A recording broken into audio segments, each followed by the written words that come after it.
मेरा नाम दीपा विश्वकर्मा है और मैं एमए सेकेंड ईयर हिंदी विभाग की छात्रा हूँ। आज सेटनेट के क्लास के लिए मराठी डिपार्टमेंट से डॉक्टर कोमल कुंदत मैम आई है हमें पढ़ाने के लिए। तो उनका ग्रेजुएशन और पोस्ट ग्रेजुएशन शिवाजी विद्यापीठ से हुआ है। उन्होंने पीएचडी शिवाजी विद्यापीठ पुणे से किया है मराठी में।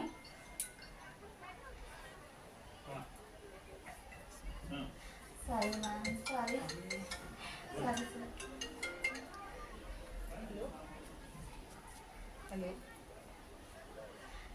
आगे का इंफॉर्मेशन साइड देंगी। अच्छा अच्छा चलो। मराठी में है क्या वो? हाँ जी सर। इसलिए आपकी ट्रांसलेट नहीं करते ते नाही करते ना बाहेरच्या वाल्यांना फक्त 800 रुपये भरूनच अच्छा कल कल कल का वनडे का कल। नमस्कार, माझं नाव सायली संजय जांडे। मी कुंदत मॅडमचीच विद्यार्थिनी आहे। मला BA फर्स्ट इयरला आणि सेकंड इयरला त्या शिकवायला होत्या। मराठी हा त्यांचा स्पेशल सब्जेक्ट आहे, जो मॅडम प्राण ओतून जे शिकवतात ना ते त्यांच्याकडून शिकलं पाहिजे की विद्यार्थ्यांना कसं शिकवायचं, कसं गाईड करायचं। आणि त्यांच्याबद्दल सांगणं हे मला तरी नाही जमणार, कारण त्यांचा बायोडाटा खूप मोठा आहे। त्यांना अवॉर्ड सुद्धा भेटलाय। स्पंदन नारीरत्न पुरस्कार त्यांना 2021 मध्ये मिळालाय। आत्ताच त्या सेट क्वालिफाईड झालेल्या एक आपल्या समोरचा आदर्श आहेत। आणि खरंच सांगायचं झालं तर वनबट्टे सर आणि कुंदत मॅडम हे माझ्या समोर असणारे एक आदर्श आहेत, कारण मी BA फर्स्ट पासून त्या दोघांच्या सहवासात आहे। आणि त्यांच्यामुळेच मला वाटतं की माझं हे डेअरिंग वाढलंय, म्हणजे पुढे येऊन बोलणं असेल किंवा एखाद्याला असं गाईड करणं असेल। अशा प्रकारच्या अनेक गोष्टींमध्ये मॅडमनी आणि सरांनी मला प्रोत्साहन केलंय। मॅडमच्या बद्दल बोलले तेवढं कमी आहे, कारण तुम्हाला सगळ्यांना माहितीच आहे की आपल्या कॉलेजमध्ये कोणताही कार्यक्रम असू दे त्याचं सूत्रसंचालन हे फक्त आणि फक्त कुंदत मॅडम व्यवस्थित प्रकारे करतात। मॅनेजमेंट सुद्धा खूप व्यवस्थित करतात। अगदी त्या दिसताना जरी स्ट्रिक्ट दिसत असल्या तरी त्या स्ट्रिक्ट नाहीयेत, कारण नावाप्रमाणे त्या कोमल आहेत। खूप छान प्रकारे त्या मार्गदर्शन करतात आणि ह्याचा एक्सपिरियन्स तुम्हाला येईलच, कारण त्यांच्या शिकवण्यातून तुम्हाला समजेलच की त्या कशा प्रकारे शिकवतात। एवढेच मी 2 शब्द बोलून थांबते आणि सरांना विनंती करते की सरांनी पुस्तक आणि पुष्प देऊन मॅडमचे स्वागत करावे।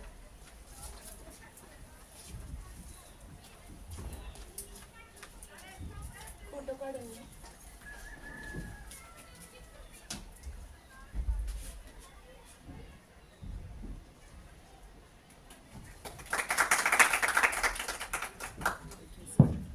मी वनबट्टे सरांना विनंती करते की सरांनी 2 शब्द बोलावे। सॉरी, निकम सरांचं स्वागत वनबट्टे सरांनी करावं अशी मी विनंती करते।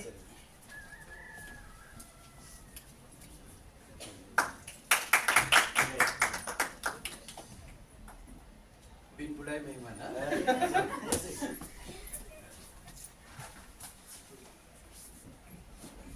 Good morning. Good morning. आज हा मणिकांचन योग आहे की अनाउन्सिंग करणारे व्याख्यानासाठी अँकरिंग, आणि हा एक वेगळा अनुभव असतो। 40% कॅटेगरीत याच वर्षी पास झालेल्यांच्या मधले कॅन्डिडेट आज तुमच्या समोर आहे। खरं नेट सेट बद्दल त्यांचा सुद्धा ऍटिट्यूड पहिला चांगला नव्हता, हे त्यांनी कबूल केलं आणि पहिल्यापासून म्हणाले नेट सेट असल्यानंतरच चांगलं शिकवता येतं का, तर नाही असं त्याचं उत्तर आहे। नेट सेट झालाय म्हणून चांगलं शिकवायला येतं हे चुकीचं आहे। नसलेला माणूस खूप छान चांगलं शिकवू शकतो, पण नेट सेटला असं महत्व आहे की ते लायसन आहे, ड्रायव्हिंग लायसन आहे, बाकीचं आहे। ड्रायव्हिंग लायसन असणाऱ्याला गाडी चांगली चालवता येते असं काय नाही, त्या कॅटेगरीत नाही। फक्त मॅडमला म्हटलं आपण प्रयत्न कराल तर काय हरकत नाही, दुर्दैव असं आहे की त्यांची विद्यार्थी सेटनेट होऊन बऱ्याच ठिकाणी लागले प्राध्यापक म्हणून. आणि आम्हाला इथं त्या वेटिंग मध्ये राहावं लागतं हे बऱ्याच वेळा आम्हालाच कसं तरी वाईट वाटायचं. पण म्हटलं एक वेळ ट्राय तर करा. आणि त्यांनी नाही तर आपल्या इथं त्यानंतर या सर्वांच्याकडे गायडन्स घेऊन ते यावर्षी सक्सेस झाल्या. पहिल्यांदा आपण सगळ्यांच्या वतीने त्यांचं अभिनंदन करूया. त्यानंतर दुसरं असं की आज यावर्षी आपल्याला प्रमुख पाहुणे मिळाले केवळ त्यांच्यामुळं. मी सहज म्हटलं की यावेळी पाहुणा कोणाला आणायचा, कारण आमच्या पाहुण्यांची सुद्धा अशी चढती कमाल आहे. राशीनकर सर 2 वेळा आले, 17, 18, 5 वेळा पास झाले ते. त्यानंतर शशिकांत अन्नदाते आले, त्यांनी 51 पुस्तकं 47 पुस्तकं लिहिलेली आहेत स्पर्धा परीक्षेची. त्यानंतर शशिकांत शिंदे आले सोलापूरचे गेल्या वर्षी, ते 17-18 वेळा तर पास झालेच, पण ते आता सीईओ म्हणून एमपीएससीतनं पास झाले. आता याच्या पुढची स्टेज जायची. सहज बोलता बोलता म्हटले की धनय यांचं नाव, त्यांना असं झाले तसं झाले, त्यांचा नंबर घेतला, लगेच नेटवर मी टाकलं, त्यांची माहिती बघितली, म्हटलं यांना घ्यायचंच. ते नाहीच म्हणायला लागले. 1 आठवडाभर त्यांचं नाही चालू होतं. मग आमचं कसं असतं, कार्यक्रम पुढे म्हणजे ही मी तयारी दिवाळीला चालू केली. 2 महिने कुठला बी कार्यक्रम असू दे. आता आमचं लीड कॉलेजचं चालू आहे, तर माझ्या सगळ्या पीपीटी दिवाळीतनं आल्या आल्या लगेच तयार होत्या. वक्तृत्व स्पर्धेचं आम्ही 1.5 महिना आधीच प्रिपरेशन चालू करतो. त्यावेळी धन्य सरांना 1 आठवड्यापर्यंत आम्ही सांगितलं. शेवटी काय इलाज चाललं म्हटलं मॅडमला, म्हटलं तुम्ही फोन करा. मी मॅडमचं एक दिवस नाव सांगितलं, कोमल कुंदक म्हणून आमचे प्राध्यापिका आहेत, त्यांनी तुमचं नाव दिले. ते लगेच म्हटले की होय, म्हटले मराठीचे आहेत त्या, एवढं ओळखले. म्हणजे मॅडमचा स्वभाव असा आहे, नुसतं नावात कोमल नाही, बोलण्यात, वागण्यात, ट्रीटमेंट देण्यात. मी 19 साली इथं पहिल्यांदा आलो, तर सगळ्यात पहिल्यांदा मला आधार तो मराठी डिपार्टमेंटचा होता. कोमल मॅडम, प्राजक्ता मॅडम आणि दिवेकर मॅडम, तिघी जणी होत्या त्यावेळी. मग ते मला पण नवीन होतं, कारण मला कॉलेज कसलं असते आयुष्यात माहित नव्हतं. मी आपलं डीएड बीएड कॉलेजलाच अध्यापन केलं होतं, त्यामुळे आमचे विद्यार्थी वेगळे आणि इथले वेगळे. कारण आमच्या इकडे सर्वात लहान विद्यार्थी 25 वर्षाचा, 22, 23, 24, 25चा. आणि इथं आल्यावर 17-18 वर्षाची पोरं एकदम म्हणल्या, काय कळायचं नाही काय करतात ती, वर्गात यायची नाही. म्हटलं अशी कशी, पण असू दे, हायस्कूलचा अनुभव असल्यामुळं माहित होतं. चांगला गेला तो काळ, तो ट्रान्झॅक्शन पिरियड होता. पण एवढं असून मग मॅडम याच्यामध्ये मागं कसं काय, तर हे मग ह्यावेळी त्यांना म्हटलं तुम्ही ह्यावेळी लेक्चर घ्यायचं आहे. आणि मराठी डिपार्टमेंटसाठी आम्ही हे राखून ठेवले. खरं कॉन्फिडेन्शियल कम्युनिकेशन ठेवायचं होतं, पण एक वास्ट विषय कमीत कमी याच्यामध्ये कोण मांडू शकतं, तर मराठी डिपार्टमेंटकडे हा विषय ठेवूया म्हटलं. मॅडमला म्हटलं या वस्तून घ्यायचं आहे, होयच म्हटलं तर लगेच. त्यानंतर आम्ही त्यांचं लेक्चर आतापर्यंत 3 वेळा हलवलंय. तुमच्या टाइम टेबलात बघितलं, 2-3 वेळा तुम्हाला ह्या तारखेला घ्यायचं, ह्या तारखेला घ्यायचं, सगळ्याला तयारच. पण त्यांच्या मागे एवढं काम की ते परत हाय त्या जागेवरतीच आलं. 11 तारखेला आम्ही ठेवलं होतं पहिला मूळ वेळापत्रकात, ते तिथंच आलं. तेवढ्या याच्यामधून कामातनं व्यस्त वेळ काढून हे करणं खूप अवघड आहे, तुम्हाला माहिती बघितल्यानंतर पीपीटी मधनं. आणि डिवोटेड आहे, डिवोटेड. रात्री 9-10 सुद्धा मी फोन करताना मला कधी लाज वाटत नाही, कारण आमची माणसं अशी आहेत की आपण कामासाठी फोन करतोय, करतातच ते, हे कामातच असते. रात्री सुद्धा त्या कामामध्ये होते, त्याच वेळी मी फोन केला. तुमचा रिझ्यूम द्यायला वेळ नव्हता, 10 मिनिटं आधीच, नाही तर त्याने आता दिलेला, दिवसभर पॅक आहे. ही कामाची माणसं आहेत. आणि तुम्ही आम्ही नशीबवान आहे की यांच्या बरोबर आपल्याला बसायला, बोलायला, काम करायला, शिकायला मिळतंय. आज ती तुमची संधी आहे. आज मॅडमचा बायोडाटा तुम्हाला दिलाय, त्यामुळे त्यातलं मी काही घेत नाही. तुम्ही माझ्यापेक्षा तुम्ही जास्त चांगलं ओळखताय त्यांना. आणि त्या मुलाबाळातल्या, पोरांच्यातल्या, विद्यार्थ्यांच्यातल्या कॅन्डिडेट आहेत, टीचर आहेत.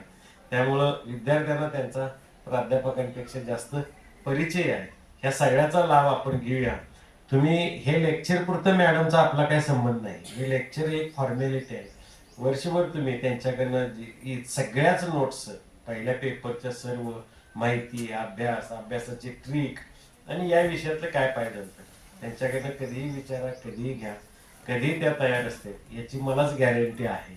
आणि नावाप्रमाणे कोमल, कोमल भाषणासाठी, कोमल व्याख्यानासाठी त्यांना मी निमंत्रित करतो आणि आपली रजा घेतो. थँक्यू, धन्यवाद. थँक्यू. मॅडमची पीपीटी चालू. गुड मॉर्निंग आणि सु आणि शुभ प्रभात. खरं माझा आवाज हा सुरू झाला की माझे सहकारी प्राध्यापक, माझे बंधुतुल्य प्राध्यापक, छोटेखाने मित्र असणारे सगळे म्हणतात सकाळचे 7 वाजले तसं वाटतं आणि आकाशवाणी सुरू झाली का काय कळत नाही, रेडिओ लावल्यासारखं वाटतं, पण आज रेडिओ नाही ऐकायचा. सरांनी एक्सपिरियन्स सांगितला माझा की मी खूप लवकर PhD पूर्ण केली. संशोधनाचा जो भाग आहे तो 2012लाच माझं PhD अवॉर्डेड झाली.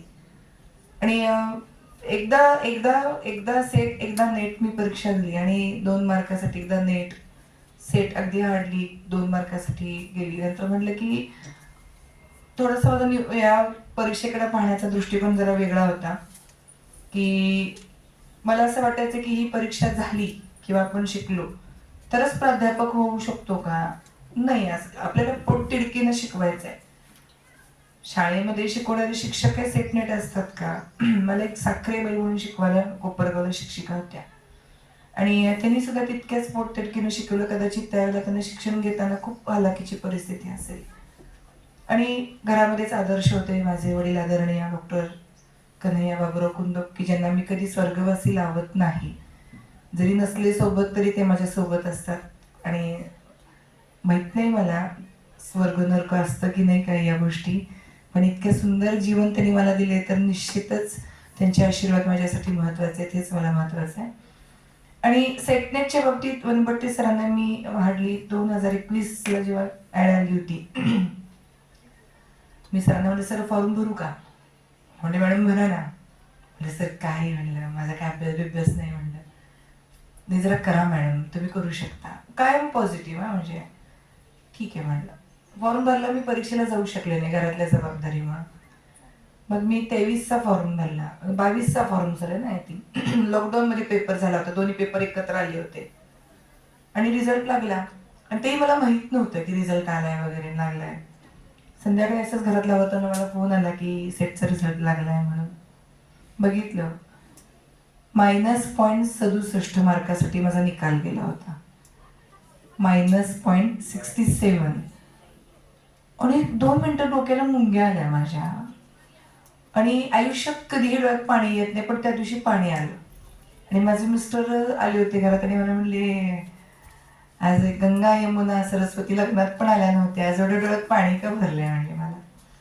म्हणलं नाही काही नाही, म्हणलं चला मस्तपैकी जीवूयात. कारण माझ्यावरती जबाबदारी होती. मी दुःखात करणं, ही करणं, रडणं. एखादी दुसरी असती तर रडत बसली असती, घर गोळा केलं असतं, काही गोंधळ घातलं असतं माहित नाही मला. म्हणलं चला आपली मुलं आहेत, बाळ आहेत, लेकरं आहेत, वडीलधारे, सासू सासरे आहेत, सगळ्यांचं आवरलं. किती पेशन्स ठेवायचे असतात ना, हे मी या सेटनेटकडनं शिकले. संयम. आणि पीपल डेव्हलपमेंट आणि एन्व्हायरमेंटमध्ये सुद्धा संयमाने जर का जगलो तर पीपल डेव्हलपमेंट आणि एन्व्हायरमेंट हा सब्जेक्ट आपण का मी निवडला? मी फार मास्टर नाहीये, पण जो अर्धा मार्क सर माझा गेला होता ती फर्स्ट आन्सर की आली होती. प्रोव्हिजनल आन्सर की येते आणि नंतर फायनल आन्सर की येते.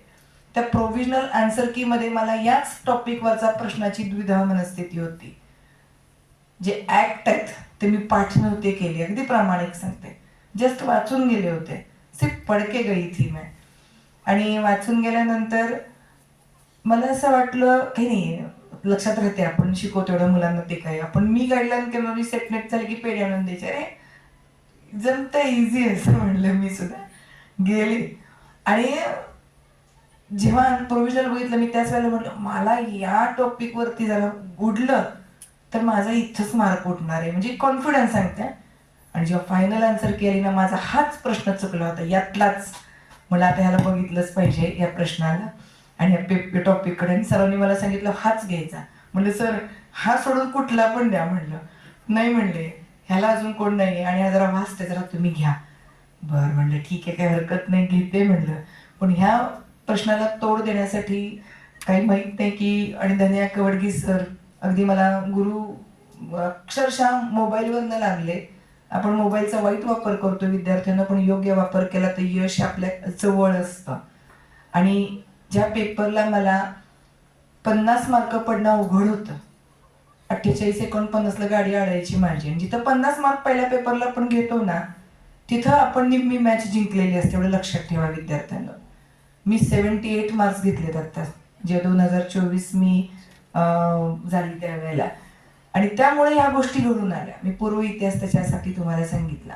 तर आता आपण या आजच्या असणाऱ्या लेक्चर्सला सुरुवात करूया. मॅडम पास झाल्या पहिला फोन केला मला. एवढा आनंद झाला की म्हणजे हे मी लक्षात म्हणजे तुमच्या पुढे ह्या विषयाचं नॉलेज काय हा. तुम्हाला सगळीकडे वाचायला मिळतं, मिळतं. पण हे जो अनुभव आहे तो इथंच ऐकायला मिळतो. तर हे सांगायचं होतं. नक्की.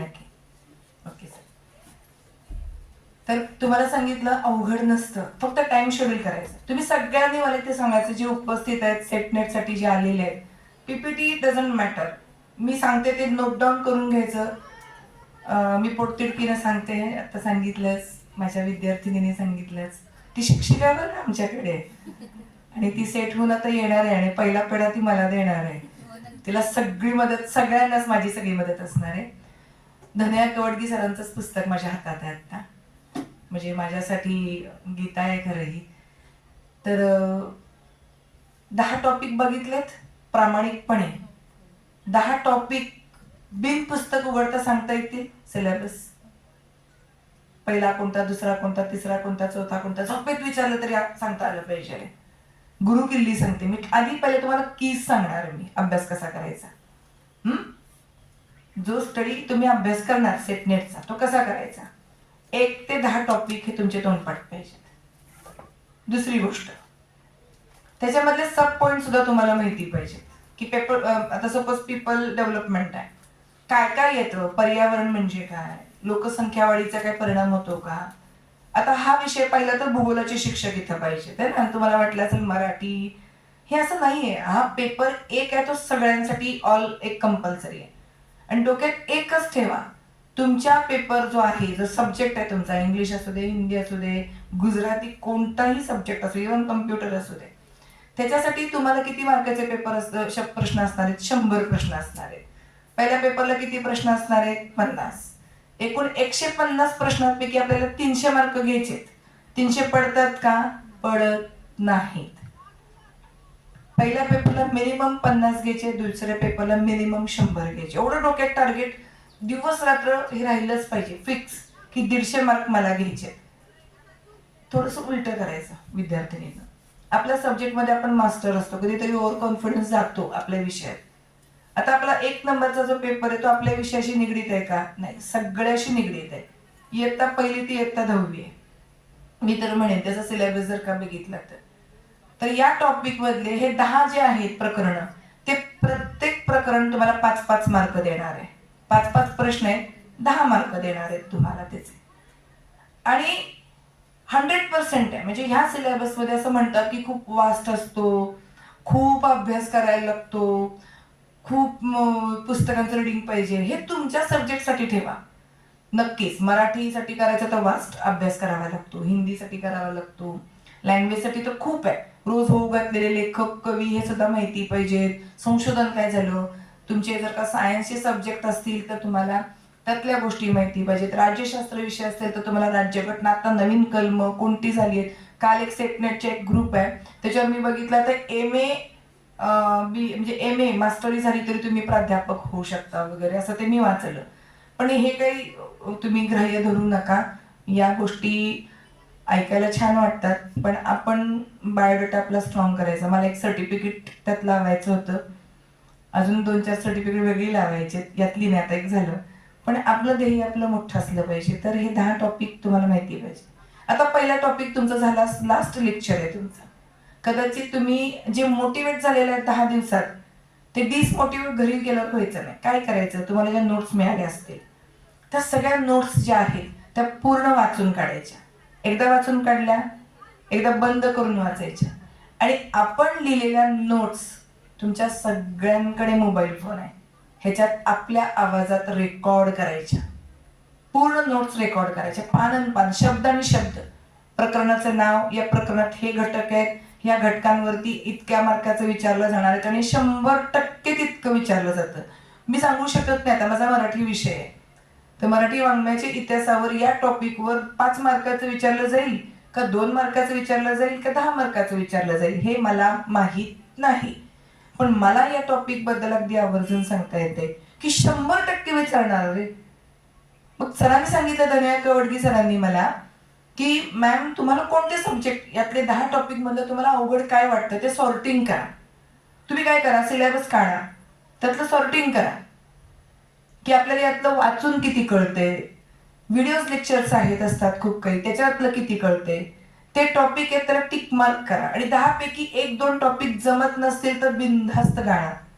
मी 10 टॉपिक पैकी 8 टॉपिक घेतले आणि 2 टॉपिकचं मी नुसतं जर तर बघितलं म्हणजे मी अभ्यासच 85 मार्काचा केला आणि मी 78 मार्क घेऊ शकते.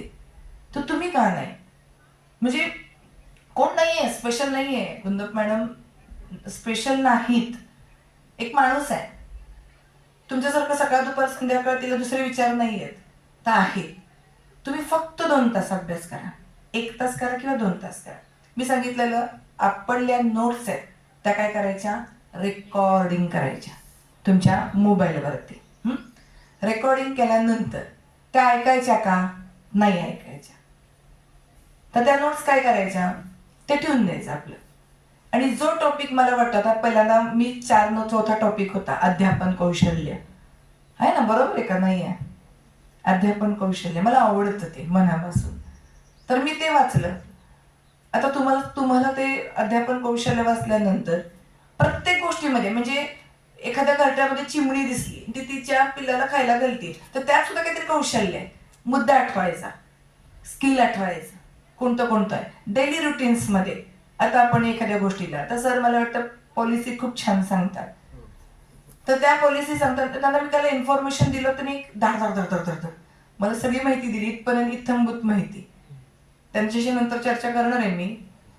तर त्या गोष्टीच्या अनुषंगाने मी त्यांना माहिती आहे की तुम्हाला काय दिलं तर काय मिळणार आहे, तुम्हाला काय द्यायचंय, तुम्हाला सेट नेटला काय द्यायचं आहे, अभ्यास द्यायचा आहे, ते तुम्हाला मार्क्स देणार आहे. एवढं डोक्यात ठेवायचं आणि मग आपण या गोष्टींना पुढे जायचं. तर तो जो तुम्ही सिलेबस जो आहे तुमचा, जो तुम्ही रेकॉर्ड केलेला आहे, तो रेकॉर्ड केलेला जो सिलेबस आहे किंवा रेकॉर्ड केलेल्या ज्या नोट्स आहेत त्या आता नाही ऐकायच्या. त्याला काय करायचं, आता माझे या 7 किंवा 8 टॉपिक जे मी टॉप लेवलनी केलेले आहेत त्या सर्व टॉपिकचं त्याच्यामधलं मला बेस्ट कुठली गोष्ट कळतीये, मला काय लक्षात येते त्यातलं, मला यातली कोणती कन्सेप्ट मला समजतीये, अगर कळत नाहीये तर ती कन्सेप्ट बाजूला काढायची त्यातनं, त्या सिलेबसमधनं. सगळ्याच्या सगळं वाचल्यावर येतं असं नाही. आम्ही सुद्धा अभ्यास केला. आता जरी विचारलं आम्हाला की याचं उत्तर काय, तर कदाचित एक 10 ते 15 मिनिटं रिकॉल करायला लागतात. आता PhD करून 10-12 वर्ष झाली, तर त्या साहित्यावर आम्ही अभ्यास करतो, पण एखादा मुद्दा विचारला तर आमचे उत्तर थांबा जरा बघावं लागेल, कारण त्यासाठी रीडिंग हे कन्सेप्ट असली पाहिजे. सगळ्यात पहिल्यांदा मोठ्याने वाचायचं, जे तुम्हाला दिलेत नोट्स त्या घरामध्ये येडी म्हणली तरी चालते, सारखं मोठ्याने वाचायचं. मोठ्याने वाचायचं सुरुवात करायची जी टॉपिक आहे. आता पहिल्यांदा घेतलं आपण एन्व्हायरमेंट घेतलं, एन्व्हायरमेंट पीपल डेव्हलपमेंटच्या अनुषंगाने आपण नेक्स्ट स्लाइड ओपन कर, अजून पुढचं. आता हे back people development and environment topic कडे बघायचं. प्रकरण काय आहे, 9, मानव विकास व पर्यावरण. पीपल कोण आहे, माणसंच आहेत. काय आहे त्यांची डेव्हलपमेंट बघायची, त्यांचा काही विकास बघायचा. आणि एन्व्हायरमेंट म्हणजे ज्या पर्यावरणात आपण राहतो त्याच्याशी निगडीत यात प्रश्न असणार आहेत. मग डोक्यामध्ये आमच्या लगेच चालना यायला पाहिजे की मानव म्हणल्यावरती काय काय आलं. बरं, पर्यावरणाचा ऱ्हास, पर्यावरणावरती आपत्ती, पर्यावरणावर संकट हे कुणामुळे येते, मानवामुळे. बरं, पर्यावरण जे आहे ते कुणाच्या ह्याच्यामुळे राहतं, तर आपल्यामुळे. बरं, आपण झाडं लावली तर पाऊस वेळेत पडणार आहे, पाऊस वेळेत पडला तर सगळ्या गोष्टी पुढच्या व्यवस्थित होणार आहे. आपण ती झाडं तोडली तर त्याचा निष्परिणाम काय होणार आहे. बरं, संसर्गजन्य रोग, आता आपण ऐकतोय हार्डली मला वाटतं 2-4 दिवसापूर्वी नवीन एक व्हायरस आला, कोविडचा व्हायरस आला. तो कुठला होता, त्याला कोणती लस दिली, हे छोटी छोटी गोष्टी आहे. जेव्हा प्लेगची साथ आली तेव्हा कोणती लस डेव्हलप झाली. रोजच्या तुम्ही वर्तमानपत्र जरी या पेपरसाठी रोजचा जरी अर्धा तास वाचला, बाकीचं काही बघायचं नाही. फिल्म कुठली आली, कुठल्या हिरोला कुठला अवॉर्ड मिळाला, कुठं जाहिरात आहे, कोण आलं कोण गेलं माहित नाही मला. पर्यावरणाशी निगडीत काय दिसतंय का त्या वर्तमानपत्रात, मी माझ्या टॉपिकसाठी सांगतात, तसं बाकीचे तरी तुम्ही बघू शकता. तर वर्तमानपत्रामध्ये लगेच ते बघितलेलं असेल कुठला कायदा आला, कुठली आता मंत्री कोण आहेत त्याच्याशी निगडीत असणारे, किंवा पर्यावरण समृद्धीसाठी काय केलं जातं का, झाडे झाडे लावा झाडे जगवा म्हणलं जातं, त्याच्याशी काही आणि घेतलं जातं का, ह्या सगळ्या गोष्टी आहेत ना आपण बघितल्या. टॉपिक बघितला की लक्षात आलं पाहिजे. बरं किती गुणांसाठी विचारला जातो? 10 गुणांसाठी. आणि प्रश्न किती आहेत रे? 5 आहेत. 5 प्रश्नांची विभागणी कशी करायची? लोकसंख्या याच्यावरती तर 100% प्रश्न येणार, पर्यावरणावर येणार, मग अडीच प्रश्न येऊ शकत नाहीत. 3, 2, 2, 3 हे फिक्स प्रश्न आहे. पण यामध्ये पण मला वाटलं की मला लोकसंख्येचं नाही लक्षात राहत. खरं भूकंपट्टी काही ऍक्ट सांगणार आहेत, काही नोट्स सांगणार आहेत, त्या आहे अशा पाठ करा. मला धनया कवडगी सरांनी जे पुस्तक सांगितलं ना, टचवूड म्हणजे तुम्ही तर सक्सेस होणारच आहे, म्हणजे मला तर कॉन्फिडन्सच आहे. 5 पानाच्या वर नोट्स नाहीत त्यांच्या, 5 पानाच्या वर. तुम्हाला विद्यार्थ्यांना खरी गंमत म्हणून खरंच घरी या माझ्या. जेव्हा मला वनबट्टे सर म्हणले स्टेटनेटला अभ्यास करावा लागतो वगैरे, मी वेड्यासारखी पुस्तकं घेतली होती. मी पुस्तकासाठी वेळी आहे. अक्षरशः सर पटनाने कप्पे भरलेत. बिजमोन दायमा आहे, उपकार प्रकाशन आहे, शशिकांत अन्नदाते आहे, बुद्धिमापन चाचणीची पुस्तकं आहे, कल चाचणीची पुस्तकं आहे, गणित जमत नाही त्याची खंडीवर पुस्तकं आहे. काय नाही असू नये. माझी लायब्ररी काढली की नाही मी स्टेटनेटसाठी, गर्दी होईल माहितीये का घरी. एवढं सगळं मटेरियल मी मिळवलं. आणि जेव्हा मला धनया कवडगी सर म्हणले madam you should to study, आपको पढाई करनी पडेगी. त्यांचं थोडं कन्नड तुम्ही परवा दिवशी बघितलं. म्हणलं सर खूप आहे माझ्याकडं. म्हणजे काय आहे तुमच्याकडं? मी व्हिडिओ कॉल करून दाखवलं. म्हणले बापरे माझ्याकडं पण नाही आहे. म्हणले एवढं कशाला गोळं केले, एवढं नाही लागत. म्हणले एवढं वाचताय म्हणून तुम्ही मागच्या वेळेला अर्धा मार्क घालवला. म्हणले एवढं नसते वाचायचं. त्या दिवशी मला कळलं. म्हणले म्हणजे तुम्ही ज्या गावाला जायचे त्या बसमध्ये बसताय पण सगळे स्टॉप घेताय. म्हणजे इथून विट्याला जायचं ना तर प्रत्येक स्टॉपला गाडी थांबली की उतरायचं, परत चढायचं, परत उतरायचं, चढायचं. हे मी केलं. 2 वर्ष मी हा गाढवपणा केला. पण मला आता कळलं की बाबा ज्या गावाला जायचं ती बस डायरेक्ट पकडली तर चालतीये. फक्त 5 पान आहेत पोरींना, फक्त विद्यार्थ्यांना 5 पान आहेत. तेवढं जरी तुम्ही नोट डाऊन करून घेतलं केलं, परीक्षेत जाताना एवढंच करा. आणि खरोखर पेढे घेऊन या सगळेजण की मॅडम खरंच तुम्ही सांगितलं, बाकीचं पण 5 द्या की पानं. नक्की देईन मी तुम्हाला, काही हरकत नाही. कारण याच्यासाठी सरांना मला वाटतं 1700 रुपयाच्या नोट्स घेतल्या मी सरांच्या घेताना. त्यांनी मला मराठीच्याही पाठवल्या. पण मराठीच्या मला काय त्यांच्या कर्नाटकच्या होत्या ना, तिथल्या सिलेबस एवढं डिस्क्रिप्टिव्ह नव्हतं, त्यामुळे मला एवढा फार उपयोग नाही झाला. पण पहिल्या पेपरसाठी खूप उपयोग झाला.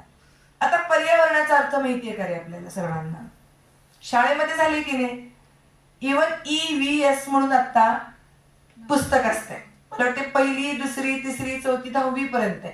आम्ही 11वी 12वीला आलो तरी EVS आहे. आमचा SY ला तर एन्व्हायरमेंटचा पेपर आहे आम्हाला. पण आम्ही त्या तासाला कधी बसत नाही.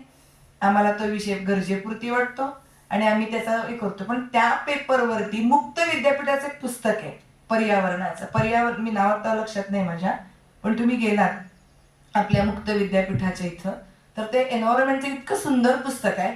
ते पुस्तक जर का तुम्ही पाहिलं तर तुमच्या लक्षात येईल की त्या पुस्तकामधली माहिती किती साध्या सोप्या भाषेत असते.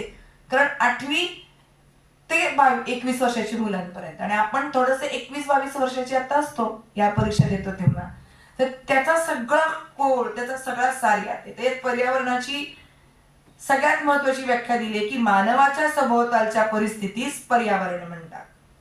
पृथ्वीच्या पृष्ठभागावर सर्व घटकाला परिसर म्हणतात. बघा इथंच गपलत होते. क्वेश्चन येतो की नाही आपल्याला? कुठला येतो क्वेश्चन? पर्यावरणाचा जरी प्रश्न आला तरी आपल्याला निष्कर्ष पहिला असतो ज्याच्यामध्ये आपण कन्फ्यूज होतो. म्हणजे इथं प्रश्न असा येतो की मानवाच्या सभोवतालच्या परिस्थितीस पर्यावरण म्हणतात, तर पृष्ठभागावरील सर्व घटकास परिसर म्हणतात. संपूर्ण विधान बरोबर आहे, संपूर्ण विधान चुकीचे आहे, उत्तरार्ध बरोबर आहे, पूर्वार्ध चुकीचा आहे. झाली आमची गाडी इथंच बंद पडते. साधं आहे, सिंपल आहे ना, की सभोवतालच्या परिस्थितीस पर्यावरण रोज म्हणतो आपण. याच कसलं वातावरण झाले नाही, धुकं पडलंय, पर्यावरण आहे. आणि तुम्ही राहता तो परिसर आहे ना. मग परिसर हा पर्यावरणाशी निगडीत आहे. सिंपल गोष्ट आहे, समजलं? म्हणजे अशा पद्धतीने. आणि या 3 गोष्टी महत्वाच्या आहेत, त्या नोट डाऊन करा. वातावरण, जलावरण आणि स्थलावरण. वातावरण, जलावरण आणि स्थलावरण हे सगळ्यांनी बिनून सगळे एकत्र आले आणि मग काय तयार झालं? पर्यावरण. आता असा प्रश्न येऊ शकतो, वातावरण, जलावरण, स्थलावरण यांनी मिळून अमुक अमुक घटक बनतो. सिंपल क्वेश्चन असतात, तिथंच असतो आपण, पण आपण त्याची काय करतो? नाही, सेटचा पेपर पहिल्यांदा जातानाच एक गोळी खाऊन आत जातो. आत तिथे जातानाच सेटचा पेपर आहे, मी सेट देतोय, मी नेटला चाललोय, मी नेटच्या परीक्षेला चाललोय. बागुल बुवा घेऊनच गाडीत बसायचं, जाताना टेन्शन घेऊनच बसायचं. पेपर गेल्यावरती काही म्हणतात उगाच घाम पुसतात, जसं काही आयुष्यभर अभ्यास केला ना, आज पेपरला आले, पुस्तक सुद्धा उघडलेली नसतात, पण उगाच चेहरा गंभीर करून बसतात. म्हणजे मी खूप अनुभव घेतलेत म्हणून सांगते यातले. काही नाहीये, अरे छोट्या मुलांसारखा छोटासा अभ्यास आहे हा, तुम्ही छान पद्धतीने केला तर काही लक्षात ठेवा. आता इंग्लिश मध्ये याला काय म्हणतो? पर्यावरणाला एन्व्हायरमेंट. एवढं माहिती आहे आपल्याला. आता इंग्रजीत एन्व्हायरमेंट हा शब्द कुठून आला? फ्रेंच भाषेतून आला. एन्व्हायरमेंट हा शब्द कोणत्या भाषेतून आला? फ्रेंच भाषेतून. याच्यावरही तुम्हाला एखादा छोटासा प्रश्न येऊ शकतो, हा कोणत्या भाषेतून आला? तुझं नाव काय का? दीपा. Next slide.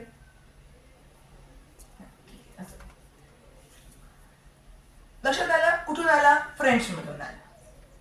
आता एन्व्हॉर आणि एन्व्हॉनर या शब्दापासून एन्व्हायरमेंट आपण लावलेला.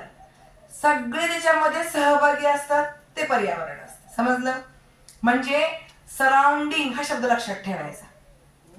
एन्व्हायरमेंटला रिलेटेड शब्द नेटला गेला की आपल्याला इंग्लिशची मारामारी होती. आम्ही इतर विषय जरी असले तरी आम्ही इंग्लिशला का घाबरतो मला अजून कळलेलं नाही, माहितीये का? सपोज मला 2-3 विद्यार्थ्यांनी म्हटलं, मॅडम तुम्ही लेक्चर घेणार आहे, म्हणलं हो, तुम्ही पण इंग्लिश मध्ये बोलणार का? म्हणलं का ग? नाही, जरा इंग्लिश मध्ये कसं होतंय, कळतंय. मग काय गाडीत बसता येत नाहीये का म्हणलं इंग्लिशला? नाही मॅडम, थोडस मराठीत झालं तर. म्हणलं ठीक आहे, दोन्ही आलं पाहिजे, कारण एक पेपर तुम्हाला हिंदी इंग्लिश, दुसरा पेपर तुमच्या मातृभाषेत. आता इंग्लिशवाल्याला इंग्लिश दोन्हीकडनं द्यावा लागणार आहे पेपर देताना, त्यामुळे दोन्ही आपल्याला. मग आता सराउंडिंग, आता असं सपोज जर का म्हणलं की सराउंडिंग एरिया इज इफेक्टेड, असं केलं की आमची तिथं गफलत सुरू होऊन जाते.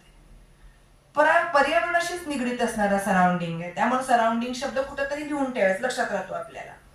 आता पर्यावरणाच्या ज्या व्याख्या आहेत त्याच्यावरती रक्षण कायदा 1986 मध्ये, या पर्यावरणाच्या व्याख्या आहेत ते 1986 मध्ये दिल्या गेल्या. आणि मग या असणाऱ्या कायद्यांमधनं अनेक गोष्टी नंतर बदलत गेल्या, अनेक बाबी त्याच्यामध्ये कमी जास्त होत गेल्या आणि पर्यावरण शास्त्र असे अनेक विषयाचा अभ्यास केला जातो. आणि मग त्याला इंटरडिसिप्लिनरी या अनुषंगाने त्याचा आपण तो भाग त्यामध्ये पाहतो. मग त्याच्यामध्ये बऱ्याचशा गोष्टी आहेत बघा. भूगोल आहे पर्यावरणात, रसायनशास्त्र आहे, त्याच्यामध्ये जीवशास्त्र आहे, त्याच्यामध्ये निसर्ग आहे, मानव वंशशास्त्र आहे, त्याला ह्युमॅनिटीज म्हणतात. आपले साहित्य ना हिंदी इंग्लिश मराठी ते ह्युमॅनिटीज अंडर येतं, त्यामुळे रसायनशास्त्र, जीवशास्त्र, निसर्ग, मानववंशशास्त्र आणि भूगोल या सगळ्या विषयांचा अभ्यास पर्यावरणामध्ये येत असतो. त्यामुळे याही गोष्टींचं आपल्याला वाचन केलं पाहिजे. मी सांगते ते अभ्यास कराच, पण काही गोष्टी अजून समजून घ्यायच्या असतील तर नगरपालिकेच्या शाळेत जी मुलांची पुस्तकं मिळतात की नाही, मराठीची असतात, भूगोलाची असतात, इव्हन गणित सुद्धा तुम्हाला मॅथ्स जमत नाही, रिझनिंग वगैरे सोडवायचं म्हणलं, त्यातलं वरती छोटंसं पुस्तकात बघा. आमच्या वेळेला तर चित्र पण नसायचे पुस्तकात, पण आता खूप सुंदर पुस्तक आहेत. वरती थोडक्यात प्रक्रियात्रे म्हणली की त्यांची सगळी माहिती असते, ती तेवढी जरी वाचत गेला तरी तुम्ही त्यातनं बरंचसं नॉलेज घेऊ शकता. आता यामधनं तुम्हाला कळलं की याच्यामध्ये एवढे विषय समाविष्ट आहेत आणि सभोवतालच्या असलेल्या परिस्थितीला पर्यावरण असे म्हणतात. आता आपण पर्यावरणाचे प्रकार बघायला पाहिजे की पर्यावरण अशा अशा पद्धतीचं आहे. मग परिसंस्थेचा अभ्यास करून पर्यावरण समजून घेतलं पाहिजे. आपल्याला नैसर्गिक आणि सांस्कृतिक घटक हे एकमेकाशी कसे एकत्रित आहेत ते पाहिलं पाहिजे. आता पर्यावरणाचे घटक आहेत, 2 महत्वाचे घटक आहेत, जैविक आणि अजैविक. माहिती होतं, पण मी पर्यावरणाचे घटक म्हणलं की 2 मिनिटं क्वेश्चन मार्क आला. लहानपणापासून आम्हाला माहिती आहे त्याच्यामध्ये की त्याच्यामध्ये हे जैविक आणि अजैविक असे 2 घटक त्याच्यामध्ये येतात. आता जैविक घटक म्हणजे काय, तर सजीव घटकाला जैविक घटक म्हणतात. किती सिंपल आहे मला सांगा. पर्यावरणामध्ये अमुक अमुक गटाचे समूहाच्या अवस्थेचे लोक या ठिकाणी राहतात. हा प्रदेश कोणत्या पर्यावरणाच्या घटकाच्या अंतर्भूत येतो, जैविक घटकाच्या. पण आम्ही प्रश्नच डोक्यावर वजं घेऊन किंवा ओझं घेऊन जर का वाचला तर आम्ही सुद्धा जिवंत असून तिथे मेलेलो असतो परीक्षेमध्ये. पण विचारच करत नाही आम्ही की सिंपल प्रश्न आहे. अशी अगदी तुम्ही बघा प्रश्नपत्रिका, एक सगळ्यात पहिलं काम करा, 5 वर्षाच्या ज्या प्रश्नपत्रिका आहेत त्या खरंच डाउनलोड करून घ्या. तुम्हाला सांगितलं होतं शशिकांत अन्नदात्यांचं लेक्चर किती जणांनी अटेंड केले मला माहित नाही, त्यांचं सुद्धा मी बोलली. काही प्रश्न रिपीट आहेत या क्षेत्रातले सुद्धा, इतके प्रश्न रिपीट आहेत. तुम्ही त्या 5च्या 5 जर का प्रश्न तुम्ही जर का त्या ठिकाणी पाहिले तर तुमच्या लक्षात येईल की ते जे प्रश्न आहेत तो कधीतरी 2019ला येऊन गेला होता, फक्त फिरवून विचारला होता. म्हणजे अमुक अमुक लेखकानं हे पुस्तक लिहिले. तर भालचंद्र नेमाडे यांची मेलोडी हे एखादी कविता संग्रह आहे. भालचंद्र नेमाडे तेच राहतात. परत प्रश्न येतो, हिंदू जगण्याची समृद्ध अडगळ हे लिहिलेलं पुस्तक आहे. समजतंय, मेन गाभा तोच राहतो, फक्त त्याला वेगळ्या गोष्टी फुटलेल्या असतात. लक्षात येत आहे. तर अशा पद्धतीनं त्या प्रश्नपत्रिकांचा सुद्धा तुम्ही अनालिसिस केलं पाहिजे. आता जैविक घटकामध्ये कळलं की जे सजीव आहेत जैविक आले. आता याच्यामध्ये काही आता आपण म्हणतो की जैविक घटक असतात, वनस्पती, प्राणी, बॅक्टेरिया, सूक्ष्माणू हे घटक सुद्धा उत्पादक म्हणून त्याच्यामध्ये आहेत आणि ते सुद्धा काही बदल घडवून आणतात. माझ्या सगळ्या बऱ्यापैकी इथं एकटेच सर आहेत, बाकी सगळ्या मुली आहेत. दही लावतो घरी आपण, है ना, दुधात थोडंसं विरजण टाकलं की दही लागतं. जादू होते का घरात? जादूची कांडी आहे तुमच्याकडे? त्यात काहीतरी आहे ना आतमध्ये, बॅक्टेरिया आहे ना, तो ऍक्टिव्हेट होतो ना. आम्ही काहीतरी एखादा पदार्थ करताना सोडा घालतो, इनो टाकतो, ऍक्टिव्हेट होतो ना. तिथं काहीतरी आहे जैविक, ते काहीतरी हलतं फिरतं आणि तरी आम्ही म्हणतो आम्ही शुद्ध शाकाहारी आहोत. मी सुद्धा शुद्ध शाकाहारी आहे बरं का. पण हे फॉर्मेशन जेव्हा अभ्यास करतो तेव्हा आपण कुठेतरी विचार करतो की बाबा त्याच्यामध्ये या गोष्टी त्या ठिकाणी घडत असतात. आता अजैविक घटक कोणते आले, तर निर्जीव घटकाला आपण अजैविक घटक म्हणतो की नॉन लिव्हिंग थिंग्स असतात त्याच्यामध्ये. याच्यामध्ये आली वायू, उष्णता, वारा, भूरचना, खनिजे, पाणी. आता हे झाडापासून बनवलेले आहे, है ना, भौतिक अभौतिक. आता हे हालायचं म्हणलं तरी हालेल का? नाही. पण वारा याला हलवू शकतो, पण वारा सुद्धा जैविक आहे का? तर तो अजैविक मध्ये. हे सगळे नैसर्गिक क्रिया घडत असतात. म्हणजे या सिंपल गोष्टी आहेत. आपल्याला वाऱ्यावरती एखादं उदाहरण आलं की आपण म्हणतो जैविक का अजैविक. उगाच कारण आपण डोक्यात काय घेतलंय, 1.5 तासामध्ये मला हे माझं पेपर सॉल्व्ह करायचंय, एका प्रश्नाला 1 मिनिट. अरे कोणी सांगितलंय तुम्हाला एका प्रश्नाला 1 मिनिट? तुम्ही जे पॅराग्राफ तुमचं सोडवायचे ते सगळ्यात शेवटी तरी सोडवा, जर सगळ्यात आधी तुम्ही सोडवा. तुम्ही तिथं बुद्धीचा कस काय लावणार आहे त्याच्यावर तुमची उत्तर हातात येणार आहे. तुम्ही जर का त्या ठिकाणी निगेटिव्ह अप्रोच घेऊन बसलाच तुमची बरोबर उत्तर सुद्धा चुकणार आहे. त्यामुळे तुम्ही प्रश्न बारकाईने वाचतायला पाहिजे. लक्षात आलं. आता पर्यावरणाचे प्रकारमध्ये आपण पाहिलं भौतिक पर्यावरण, नैसर्गिक पर्यावरण आणि प्राकृतिक पर्यावरण. हे सगळं स्लाइड मध्ये बसणं शक्य नाही आणि त्याच्यात खूप व्याख्या डिटेल्स आहेत. म्हणून मी जे नंतर साईट आपल्या नेटसेटच्या एक पीपीटी टाकणार आहे, ती नोट्सची पीपीटी असेल, तीही तुम्हाला उपयोगी पडेल. पण आता मी जे देते ते थोडंसं महत्वाचं तुम्ही घेऊन चला, कारण 4 मेला पेपर द्यायचा आहे. खूप दिवस नाहीत, खूप कमी दिवस आहेत असं म्हणलं तर तो सक्सेस म्हणणार. लक्षात आलं. आता पर्यावरणाचे प्रकार घेतलं, भौतिक पर्यावरण, नैसर्गिक पर्यावरण आणि प्राकृतिक पर्यावरण. म्हणजे हे सगळे नॅचरल एन्व्हायरमेंट आहेत. आता यामध्ये काय काय येईल मला कोण सांगेल बरं विद्यार्थ्यांमध्ये, कारण माझा तास हा संवादात्मक, मी तुम्हाला फक्त लेक्चर झाडून जाणार नाही. काय काय येईल सांगा बरं, नॅचरल थिंग्स मध्ये काय काय येऊ शकतं? नावं सांगायची मला, काय काय येऊ शकते याच्यामध्ये? नद्या, व्हेरी गुड. अजून नद्या, समुद्र, झाडे म्हणाय, अजून डोंगर. रोज याच्यामुळे उठतो तो सूर्य आठवतच नाही आम्हाला. सूर्यप्रकाश.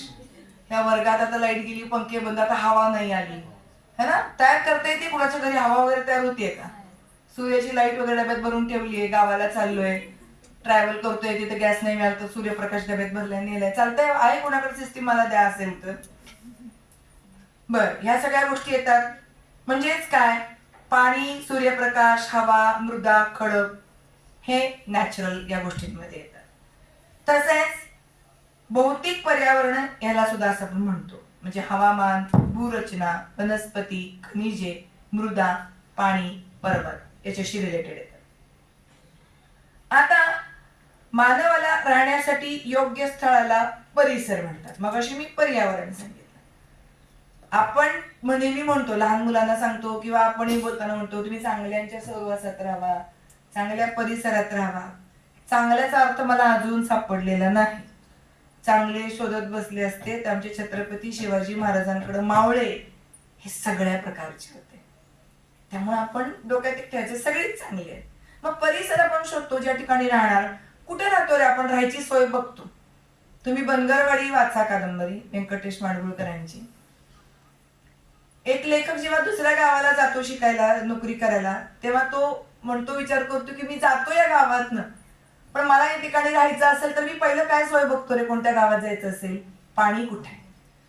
पूर्वी आपण जर का कॅम्पिंग कधी केलं असेल, तुम्ही ट्रेकिंग कॅम्पिंग केलं असेल तर ज्या ट्रेकिंग करणारे आणि कॅम्पिंग करणारे त्यांच्याबरोबर जेव्हा जातो ते काय बघतात की ज्या ठिकाणी गेल्यावर पाण्याची सोय कुठे आहे, किंवा वन्य श्वापद जी आहेत ती आपल्याला त्रास कुठं देणार नाही, किती उंचावर राहिलं पाहिजे, हवा कुठे येईल, सूर्यप्रकाश येईल का, अशा ठिकाणी कॅम्पिंग केलं जातं ना. काय 10 फुटावरती वाघ आहे, तिथं राहूया आपण, तो 8 दिवस झाले बुक केलाय, करूया ना कॅम्पिंग, काय हरकत नाही. आपला आज तासा क्लास संपतोय, उद्या रविवार आहे, जाऊया. नाही येणार कोण, मॅडम ते पीपल डेव्हलपमेंट आणि एन्व्हायरमेंट इथंच राहू दे, नाही मिळाले 5 मार्क तरी चालतील आम्हाला, आम्ही दुसऱ्याच्या वरती त्याचे मार्क्स घेऊ म्हणून तुम्ही शांत राहा. पण आम्ही मानवाला राहण्यासाठी त्याच्या असणाऱ्या योग्य स्थळाला परिसर असे म्हणतोय ना. आणि मग मानवाला राहण्यासाठी अयोग्य स्थळ पण आहेत आणि योग्य स्थळ आहेत. जर का जयंत नारळीकरांची पुस्तकं वाचली, त्यांच्या अरण्यावरचं एक पुस्तक आहे ते जर का वाचलं तर लक्षात येईल की माणूस गुहेतनं बाहेर कसा आला, आगीचा शोध कसा लागला. म्हणजे सगळ्या गोष्टी आपल्याशी कुठंतरी निगडीत आहेत या अभ्यासाशी. आणि मानवी पर्यावरण म्हणता म्हणता यामध्ये सांस्कृतिक आणि राजकीय, आर्थिक, राजकीय इत्यादी सुद्धा घटक कालांतराने याच्यामध्ये आले. मग सांस्कृतिक पर्यावरणाचा एक भाग आहे. यामध्ये व्यक्तीचे शिक्षण, देश, भाषा, राहणीमान, आहार विहार, राजकीय सांस्कृतिक घटक हे सगळे आले. आपण आता म्हणतो कुठे राहतो आपण जर का आता जम्मू काश्मीर मध्ये असतो, आपला परिसर जर का तो असता तर आपल्या अंगावरती कपडे तशा पद्धतीचे असते, जैसा देश वैसा बेस म्हणला जातो है ना. महाराष्ट्रीयन म्हणल्यावर आपण अशा पद्धतीने राहतो, आपलं खाणं असं आहे, आपल्या पर्यावरणाला जे सोयीस्कर आहे, ज्या वातावरणाला जे पचणारे रुचणारे ते खातो. तिळगुळ, तिळाची वडी संक्रांत आल्यावरच खातो. उन्हाळ्यात मे महिन्यात खावा बरं तिळाची वडी, मस्त तिळ भाजा वडी करून खावा. जे जे उष्ण पदार्थ आता डिंकाचे लाडू करून खात असाल, हळवाचं खात असाल, काय काय घरी आपलं उगतच बरं का, ते सडा इतरांच्या नावाखाली आम्ही पोट भरतो. दिवाळीत चकली करतो, त्याच वेळेला छान वाटते ती, तेच वातावरण असतं. मे महिन्यात का नाही करून खात. म्हणजे मला काय म्हणायचंय, आपल्या भारतीय संस्कृतीमध्ये पर्यावरणाची व्याख्या ही आपल्या संस्कृतीच्या प्रत्येक सणात दडलेली आहे. प्रत्येक कृतीमध्ये बाजरीची भाकरी आत्ताच खातोय आपण, ज्वारीची भाकरी नाही खात, आता बाजरी आणून खातो. का खातो? ते पीक सुद्धा त्या कालखंडात का घेतलं जातं, त्या असणाऱ्या पर्यावरणाशी निगडीत असणारा तो भाग आहे. मग हे अभ्यास करावा लागतो आम्हाला सेटनेट साठी. आणि आम्ही म्हणतो 5 मार्क, 5 प्रश्न, 10 मार्क आम्हाला घ्यायचे आहेत. आणि मग आम्ही कुठंतरी गडबडून जातो. अरे इतकं सोपं आहे. म्हणजे हे मला कधी जाणवलं, ज्या वेळेला मला कळलं की ह्या प्रकरणाने माझी त्या दिवशी बँड वाजवलाय -0.67 साठी, तर त्याच्यात 3 टक्केवारी, मी टक्के तेवढे घेतलेत आता, टक्के जेवढे मार्काने माझा पेपर गेला -0.67 मार्काने, मी तेवढे टक्के आता घेताना 78 काहीतरी आले माझे, मी सगळं बघितलं 198 काय 199 असे मार्क्स आहेत टोटल माझे 300 पैकी. म्हणजे घेताना मी टार्गेटच ठेवलं, बघतेच म्हणलं आता तुझ्याकडे, म्हणलं जरा सगळं बाजूला ठेवून, आणि घेतलं त्यांना. मग त्यांनी मला पण घेतलं, मी त्यांना घेतलं, ते जुळून आलं खरं. आता हा भाग असा आहे की याच्यामध्ये या सगळ्या गोष्टी काय काय येतात हे लक्षात आलं पाहिजे. सांस्कृतिक पर्यावरण का सांगितलं मी तुम्हाला, कारण या सांस्कृतिक गोष्टींचा जे आत्ता उल्लेख केला तो त्याच्याशी निगडीत आहे. आपण संस्कृती नावाखाली सांस्कृतिक गोष्टी करत असतो, लक्षात येते? त्या गोष्टी लक्षात आलं? इथपर्यंत काय अडचण आहे कुणाला? नाही. आता जैविक पर्यावरण, यामध्ये प्राणी, मानव, वनस्पती, सूक्ष्मजीव यांचा समावेश होतो. काय काय होतं जैविक पर्यावरणामध्ये? आपल्याला प्राणी, मानव, वनस्पती, सूक्ष्मजीव यांचा समावेश होतो. आणि मानव आणि पर्यावरण एकमेकाशी निगडीत आहेत. हे एकमेकापासून दूर. मानव आणि पर्यावरण हे अविभाज्य घटक आहेत. हे विधान पूर्ण बरोबर आहे, हे विधान पूर्ण चुकीचं आहे. पूर्ण बरोबर आहे. एका मिनिटात तुम्हाला 2 मार्क भेटतात त्या ठिकाणी, पण कधी आम्ही त्याच्याविषयी जर का अभ्यास केला किंवा त्याच्याविषयी पाहिलं तर. आता एन्व्हायरमेंट स्टडीज आहेत, पर्यावरणाचा अभ्यास करायला लागलोय आम्ही. हा अभ्यासक्रम आमच्या पुढे किती वर्ष येऊन ठेपलेला आहे. अगदी अगदी इंग्रजी शाळा असू देत, माध्यमिक शाळा असू देत, तुमच्या सेमी इंग्लिश असू दे, प्रत्येक मध्ये एन्व्हायरमेंट आहे. म्हणजे आपल्याला बघा या सगळ्या अनुषंगाने जेव्हा एक एक नवीन नवीन शब्द आपण पाहतो तेव्हा आपल्याला कळतं अरे हे आपण शिकलेलो तेच आहे. पण कधी जेव्हा आम्ही त्याच्याशी जवळ जातो तोपर्यंत आम्ही लांबच बघतोय, आम्हाला दुरून डोंगर साजरे करतात. आता पर्यावरण अनेक घटकाबद्दल शास्त्राने अभ्यास करण्याचा ठरवला. याला पर्यावरणाचा अभ्यास करणारे शास्त्र एन्व्हायरमेंट स्टडीज. साधं असतं, साधं. पर्यावरणाचा अभ्यास करणारे शास्त्र कोणतं? तर एन्व्हायरमेंट स्टडीज. हे लक्षात ठेवायचं. आणि यामध्ये काय केलं जातं तर पर्यावरण रक्षक आणि संवर्धन विकास केला जातो. आता संवर्धन म्हणजे काय? जतन करता आलं पाहिजे आपल्याला, ते साठवून घेता आलं पाहिजे. तर नैसर्गिक साधन संपत्ती ज्या आपल्या आहेत त्यांचा रक्षण करून त्यांचा विकास करणे म्हणजे संवर्धन करणे. लक्षात ठेवा. म्हणजे ट्री सायकलिंग. आपण सगळ्यांनी फुलपाखराची बघितलं असेल, सायकल ऑफ बटरफ्लाय तुम्हाला शाळेत असताना, किंवा फ्रॉक सायकल बघितली असेल. छोट्या त्या अंडापासून बेडूक कसा परत घरतो, मग त्याला भक्ष किंवा कुणाला कोण खातं, ते आपल्याला शाळेत असताना चित्र होतं, पर्यावरणाचं एक चित्र. म्हणजे मला ते छान अशी पीपीटी टाकायला खरंच वेळ मिळाला नाही. मी खरं सॉरी म्हणलं पाहिजे तुम्हाला की एवढे डिटेल तुमच्या पुढे चित्र ठेवायची होती मला, पण कदाचित झालं सक्सेस तर मी ते तुम्हाला पीपीटी टाकूनच देईल, ती मिळेलच. मग ते भक्षक साखळी म्हणजे काय तर पर्यावरण संरक्षण असणाऱ्या अनेक गोष्टी. मग त्याला काय द्यावे, ते कोणते आले ते सगळे डिटेल तुम्हाला मी देणार आहे. त्यामुळं या लेक्चरमध्ये खरं हे 12:30 म्हणजे ऍक्च्युली खूप 2 तास सुद्धा खूप कमी वेळ आहे, कारण हा खूप वास्ट सब्जेक्ट आहे. तुम्ही असं काही वाईट वाटून घेऊ नका जरी मी 12:30ला संपवलं, कारण दुसऱ्या गोष्टी आहेत. जे राहील ते मी तुम्हाला एखाद्या दिवशी जरी वाटलं तर आपण एखादा वर्ग घेऊ, आपल्याला काही व्हिडिओ लेक्चर नको, काही नको, भन्नाट आपण एखादा तास असंच घेऊ. मला पोटतिडकीनं तुम्हाला शिकवायला आवडेल. आपण म्हणला तरी इथं घेऊ, म्हणला तरी एखाद्याच्या जरी घरी वाटलं की बाबा मॅडम जमेना तरी 5-6 वाजता तुम्ही शिकवाल आम्हाला या टॉपिकवरती अर्धा तास, बिनधास्त मी येईन आणि शिकवेन तुम्हाला. फक्त तुमची करायची तळमळ पाहिजे. नाहीतर मॅडम नोट्स द्या, पीपीटी द्या, मुद्दे द्या, प्रश्नपत्रिका पण द्या, सगळं तुम्ही द्या, तर तुम्ही तुमच्या घरीच राहा असं मी म्हणेन.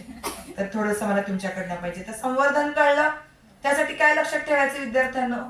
पर्यावरण सगळी संवर्धनामध्ये सायकल लक्षात ठेवायची, अन्न साखळी, त्याचं चित्र काढून ठेवायचं. लगेच लक्षात आलं पाहिजे पेपरला गेल्यावरती की बाबा ही अन्न साखळी आहे, ही सायकल आहे, ह्याच्यामधनं आपल्याला हे सगळं समतोल ठेवलं पाहिजे.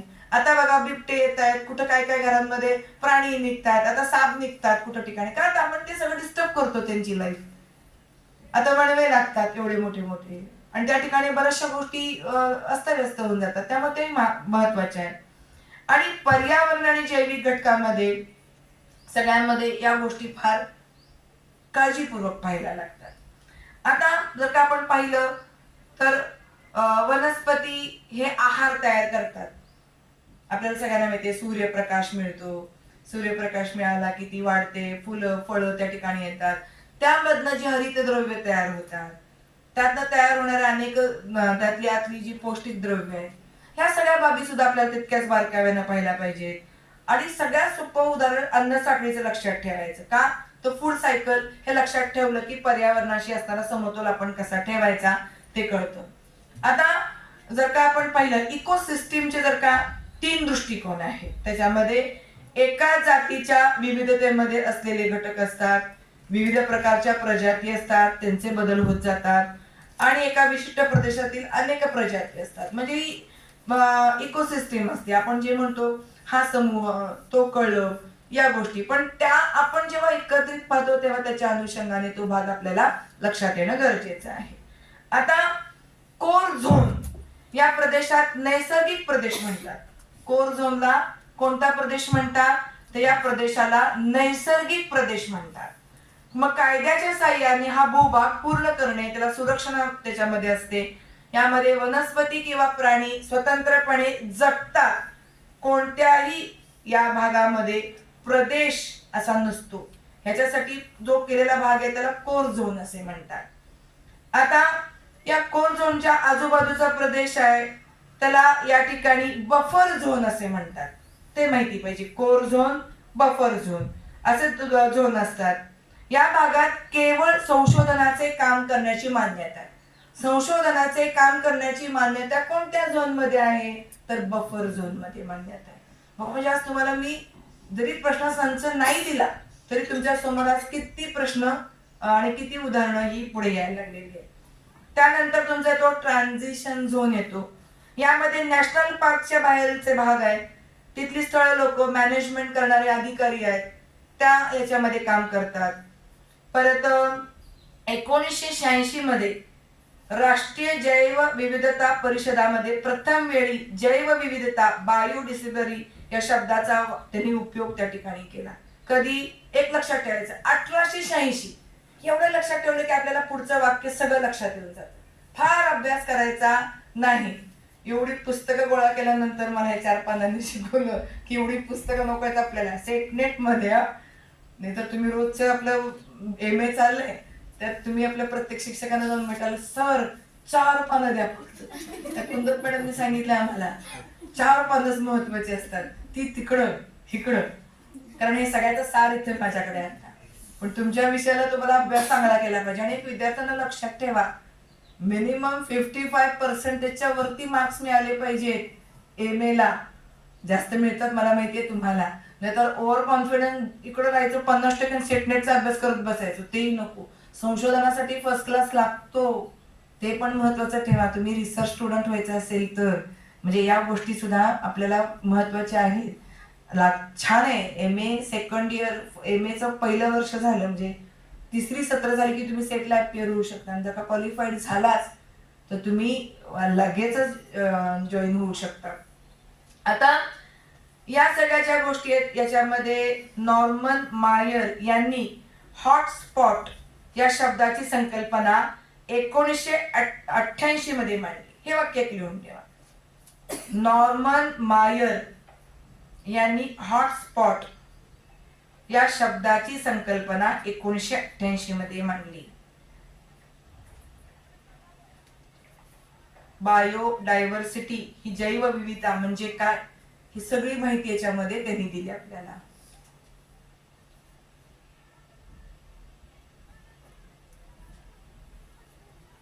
आता हे हॉटस्पॉट म्हणजे काय? मोबाईलचा नाही, दुसऱ्याच्या हॉटस्पॉटवर जगायचं आपल्याला बंद करायचे. तर हॉटस्पॉट म्हणजे काय? तर नॉर्मन मेयर, नीट शब्द लिहिला ना, नॉर्मन मेयर 1988 मध्ये प्रथम वेळी त्यांनी हॉटस्पॉट संकल्पना मांडली. हॉटस्पॉट म्हणजे जगातील एका विशिष्ट प्रदेशातील असणारी वनस्पती, प्राणी, पक्षी, सूक्ष्माणू यांचा एक हॉटस्पॉट असतो. ही कुणी मांडली संकल्पना? Norman mayor. मागच्या परीक्षेमध्ये प्रश्न येऊन गेला 1988. आता वेगळा येऊ शकतो, हाच प्रश्न फिरवला जाऊ शकतो. 1988 गाळलं जाऊ शकतं, नॉर्मन मेयर गाळले जाऊ शकतात, किंवा खालची जी दिलेली लिंक आहे ती गाळली जाऊ शकते की नॉर्मन मेयर यांनी 1988 ला हॉटस्पॉट मधून काय दाखवण्याचा प्रयत्न केला. एखादंच त्यातलं पात्र येऊ शकतं, लगेच आपण त्यातलं जवळ जायचं. लक्षात आलं काय काय त्याच्यामध्ये? वनस्पती, प्राणी, पक्षी, सूक्ष्माणू. वनस्पती, प्राणी, पक्षी, सूक्ष्माणू यांना हॉटस्पॉट असं या ठिकाणी म्हटलं जातं.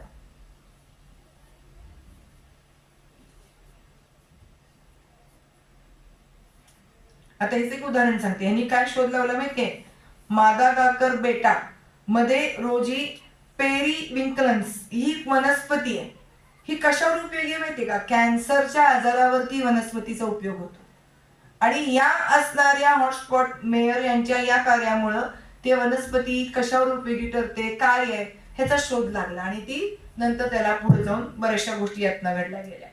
म्हणजे 25 जे हॉटस्पॉट स्थळं आहेत आपल्या पूर्ण ह्याच्यामध्ये, त्यामध्ये नॉर्मन मेयर यांनी सांगितलं की भारतामध्ये 2 हॉटस्पॉट स्थळं आहेत. एक आहे, कोण सांगू शकेल 2 हॉटस्पॉट स्थळं कोणती आहेत अख्ख्या भारतामध्ये? सह्याद्री पर्वत आणि हिमाचलाचा भाग. ही 2 आहेत भारतात. टोटल 25 आहेत पण 2 भारतात आहेत.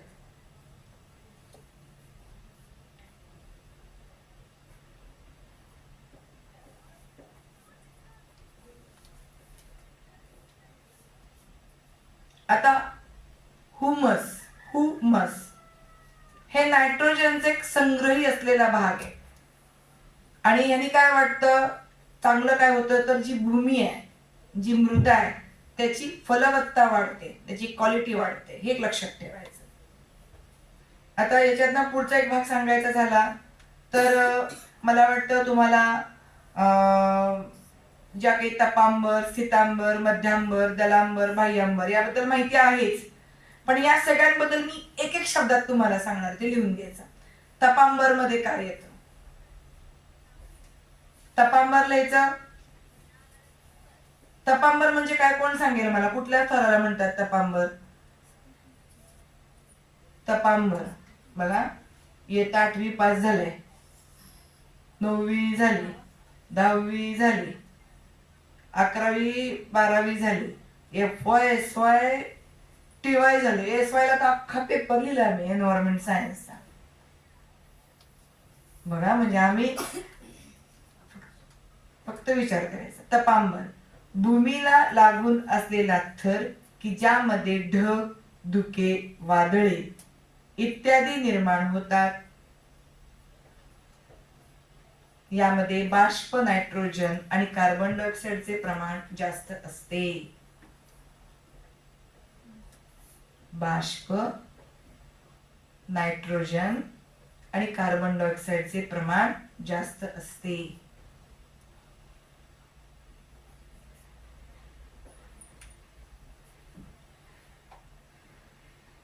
कोणत्या स्तरामध्ये कार्बन डायऑक्साईडचे प्रमाण जास्त असते? पर्याय येतो तपांबर, स्थितांबर किंवा सर लेक्चर मध्ये आता 20 झालेत आणि 2 जण येणार आहेत. 22 त्याचा बघायला लागेल मॅडमच्या फाईलला. नाही 7-8 असते.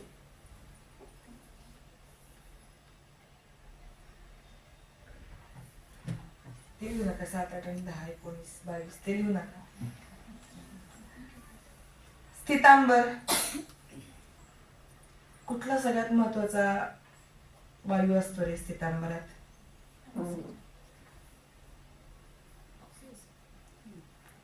सनस्क्रीन लावतो ना.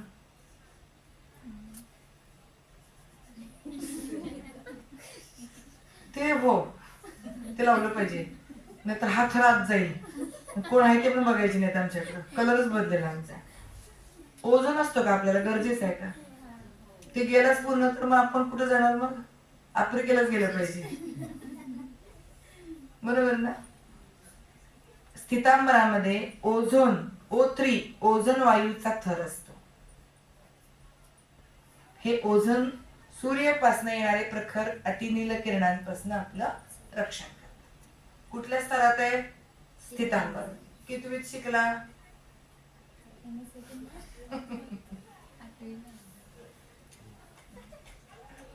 MA सेकंड आलं ना, तो सनस्क्रीन लावलं. अशी गंमत नसेल झाली 2 दिवसात 8 दिवसात. नाही शांत होता. मग शांत घेऊ. मध्यांबर. विमानात बसलाय कोण कधी? बसलोय. बसलाय? हम्म. जसं विमान उंच उंच जात तसं काय कमी होतं? तापमान कमी होत जात. आपले कान सुन्न होतात. मास्क लावा. है ना, एअर होस्टेस छान दिसणारी ती म्हणते, तिच्या म्हणण्याकडे बघूनच ऑक्सिजन वाढतो खरं आपला. मग तो आपण लावतो मास्क वगैरे, ऑक्सिजन वाढतो आपला, है ना. म्हणजे जशी उंची वाढते तसं तापमान कमी होतं. म्हणजे माणूस जसा मोठा मोठा वर गेला की शांत होतं बघा. वयोवृद्ध माणसं बोलायची बंद होतात घरी, शांत होतात. ते म्हणतात त्याला किती वेळा सांगा काय सुधारणा होत नाही. ते तो कोणता स्तर आहे ते लक्षात ठेवायचं घरच्यांवरनं. मध्यमवर. मी असा अभ्यास केला. तर स्वयंपाक करताना चपाती करताना सुद्धा हा कोणता थर आहे, हा थर आहे, तो थर आहे. म्हणजे मी त्याला नावं दिली. पेपर जसे जळतील तसे माझ्या घरातले सगळे माणसं ही माझी एक टॉपिक होते. म्हणजे त्याकडे बघितलं की मला तो टॉपिक आठवायचा, त्याच्याकडे बघितलं की मला तो टॉपिक आठवायचा. आणि मला तिथं गेल्यावर तो मी प्रश्नपत्रिका वाचली की मला सगळे नातेवाईक आठवले आणि मला त्याने इतके मार्क दिले. त्यामुळे तुम्ही हे करायचंय, प्रत्येकाला एक पार्ट देऊन टाका. म्हणजे हा अभ्यास आनंददायी होईल.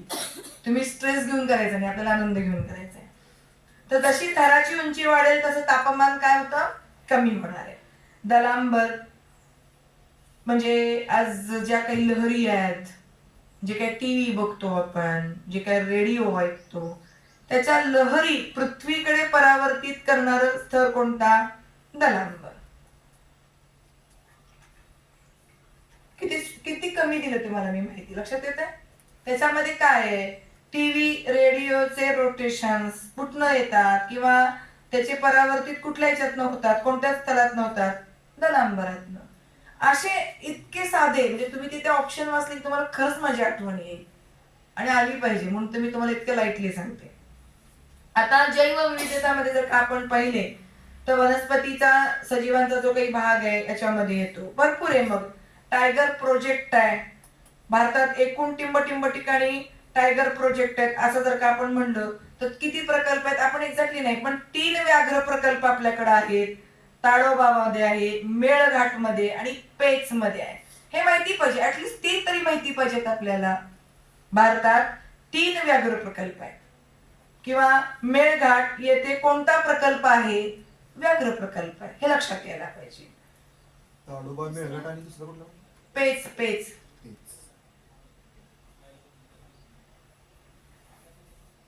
आता हे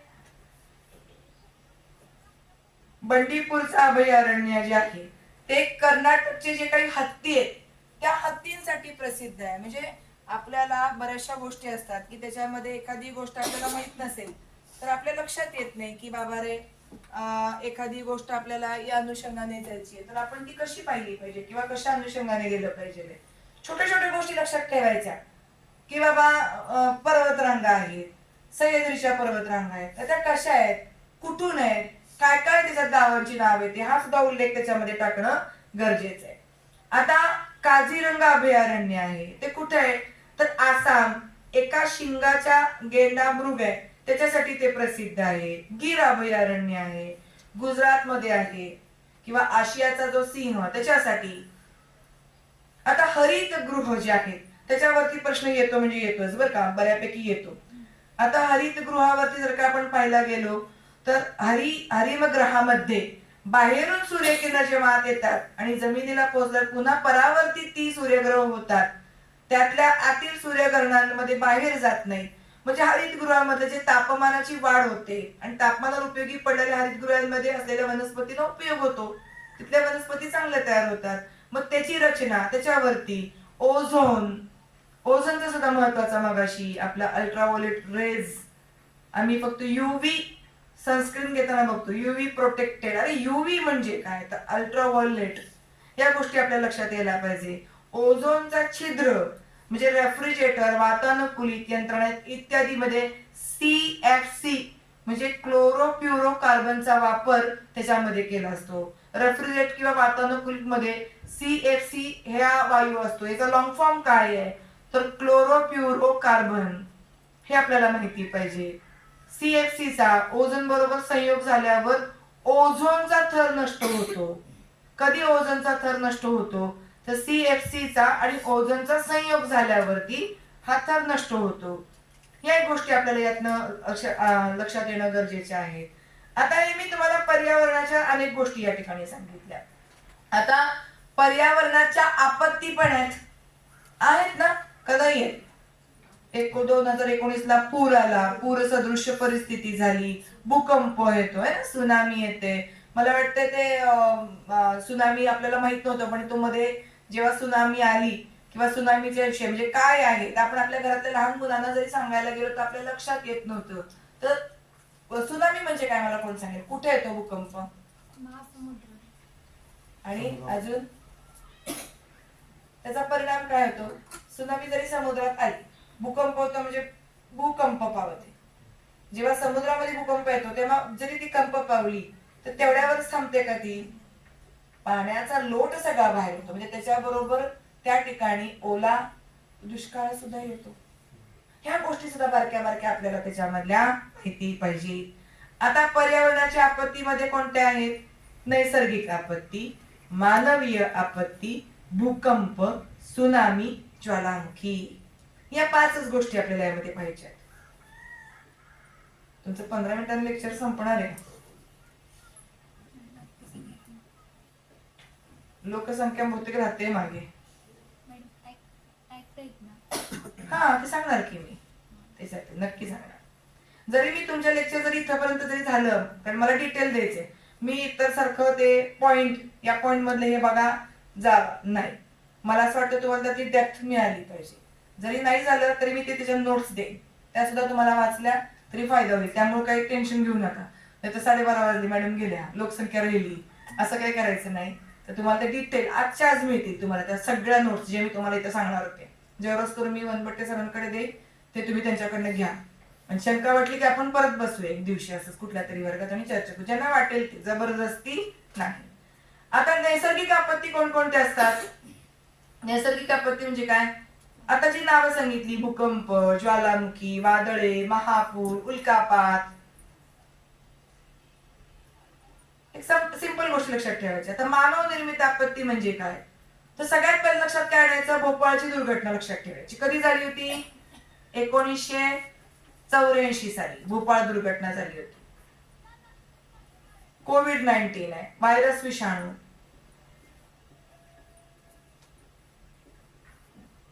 आता भूकंप.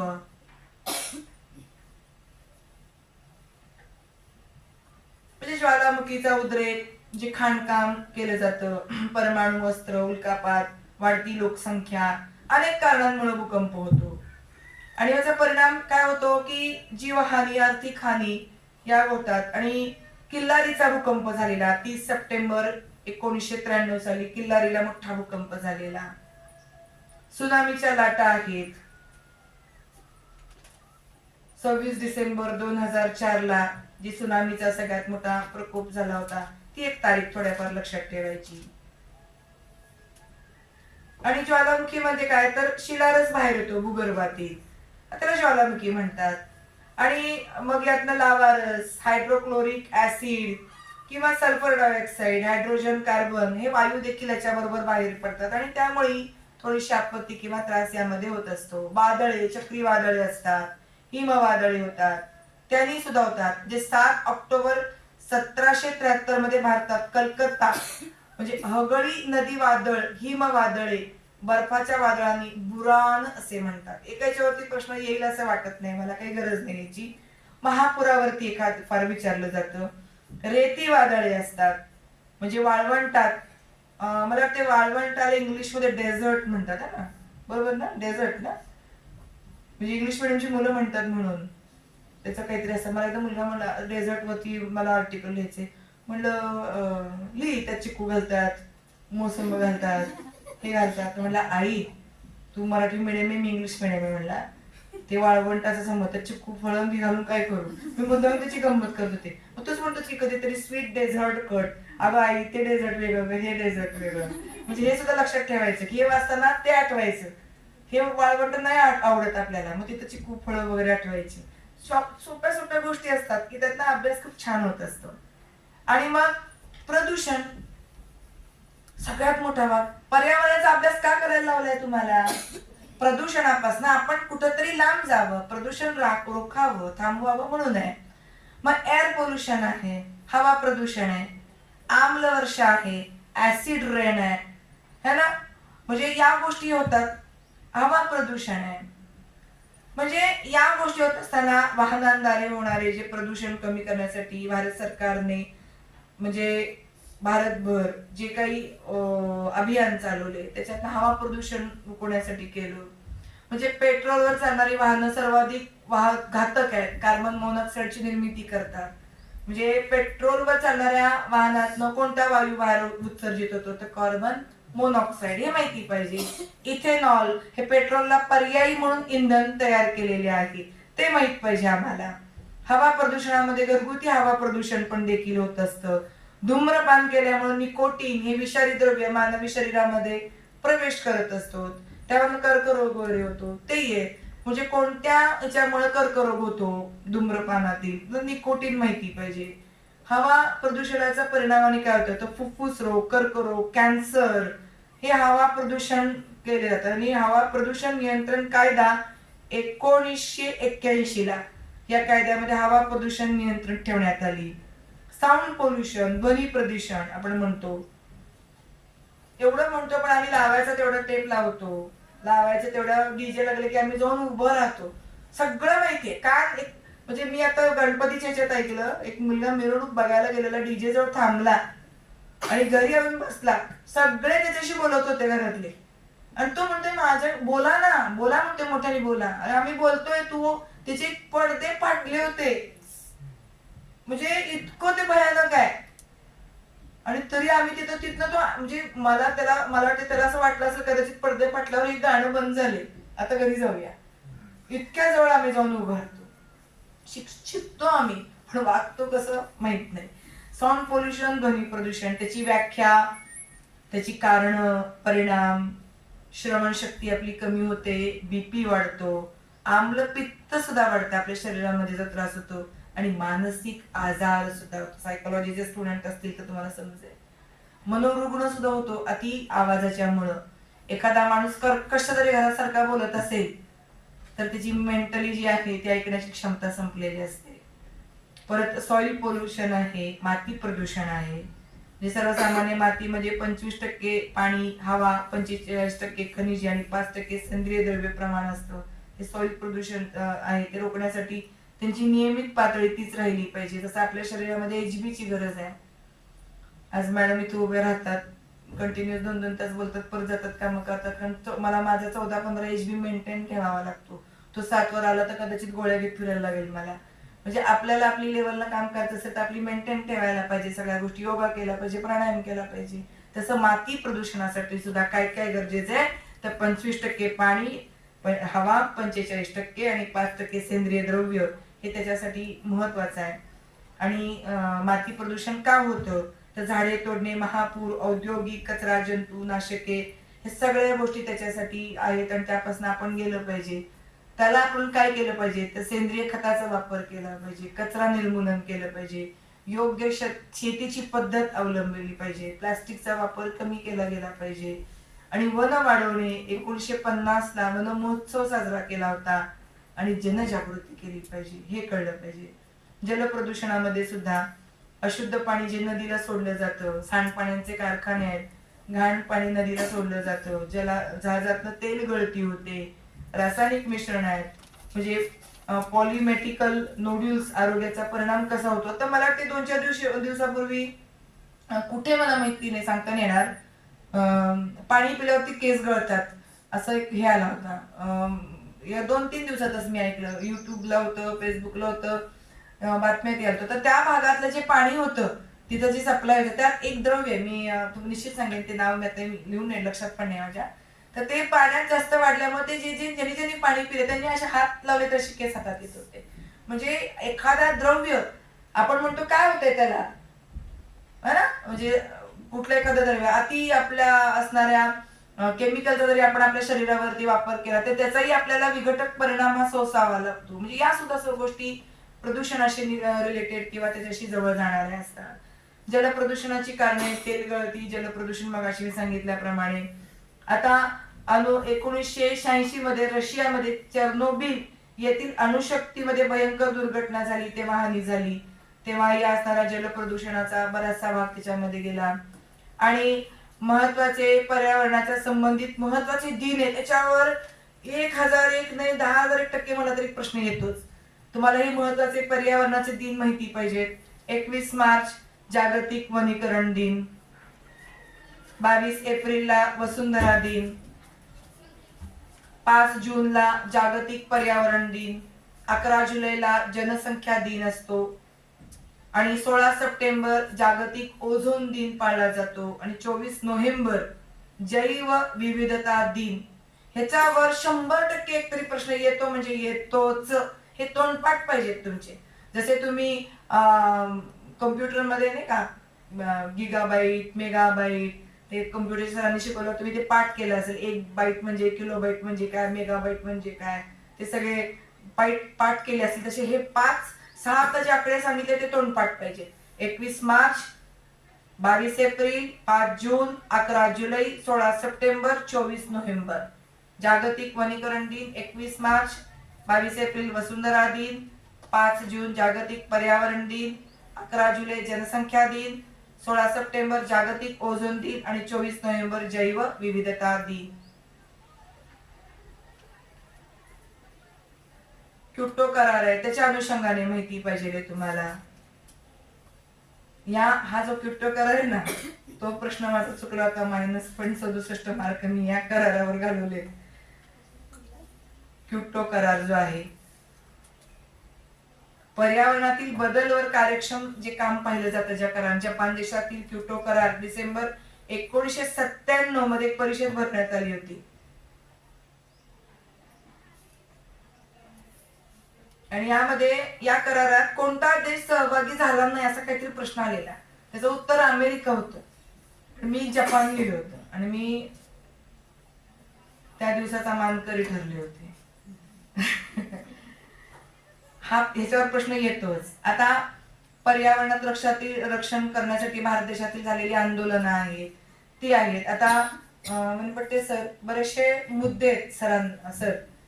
तर या विद्यार्थ्यांना मी या नोट्सचे झेरॉक्स देते तुमच्याकडे, त्यांना आपण परत देऊ, कारण एवढ्या 2 तासामध्ये हे संपणं शक्य नाहीये.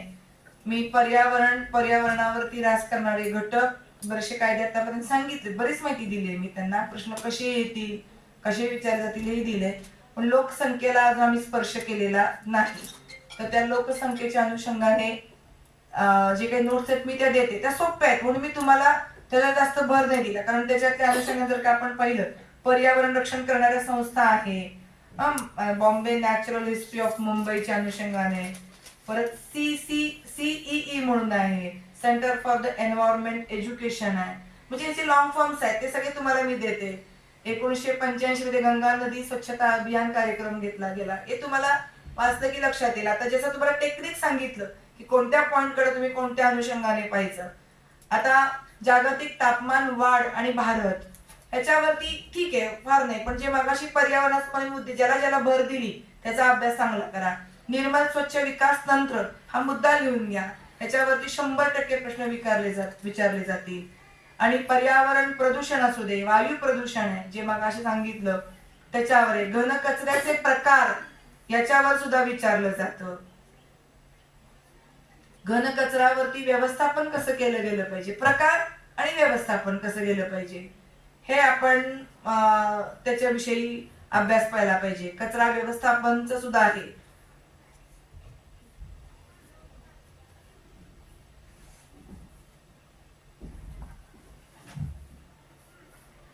आता पुरस्कार सुद्धा दिले जातात. जो पर्यावरणाशी निगडीत राहतो त्याला कोणकोणते पुरस्कार दिले जातात तर अनेक असं वसुंधरा पुरस्कार सुद्धा दिला जातो. मला ते 2017च्या अनुषंगाने याची सुरुवात आहे.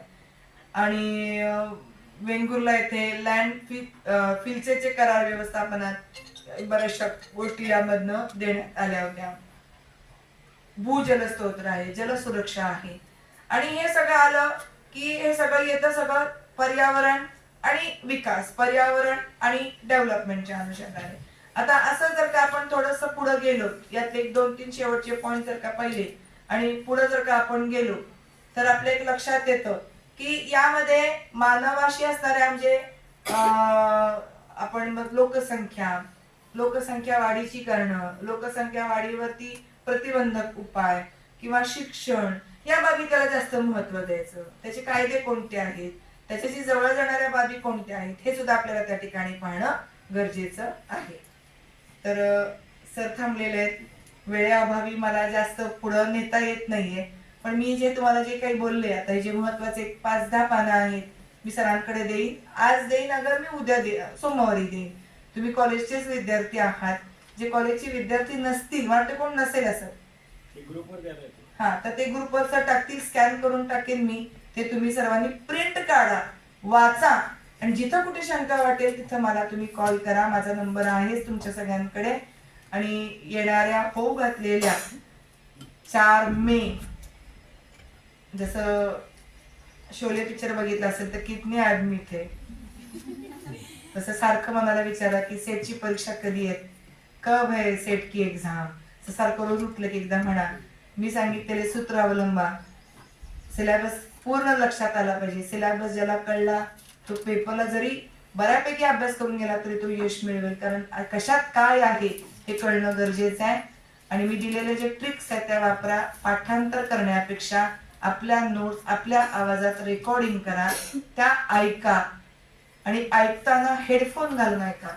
दुसरा कुठलाही आवाज नको. कारण आपण जे वाचतो, चिंतन म्हणून करतो ते आपल्या मनामध्ये गोंधळ म्हणजे तसं एक ऍबस्ट्रॅक्ट तयार झाला पाहिजे.